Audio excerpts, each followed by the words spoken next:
Learn how to be a professional app entrepreneur.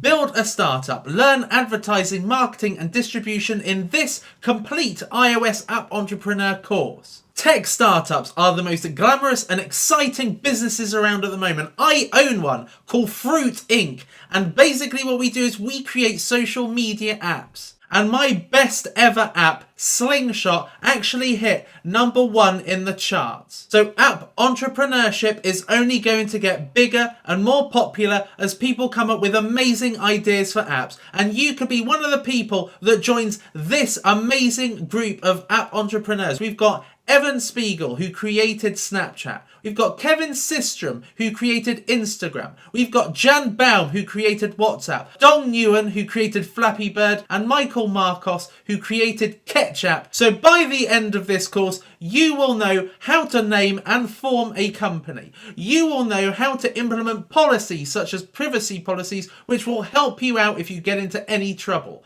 You will learn how to implement in-app purchasing and ad advertising so that you can monetize your apps. You're going to learn how to distribute apps on the store, and you are going to learn social media marketing of your apps once it's complete and live. So all you need to do is click take this course and you will learn to professionalize your app operation. You will be able to build a tech startup and learn what it takes to be an app entrepreneur. So we look forward to seeing you in this course.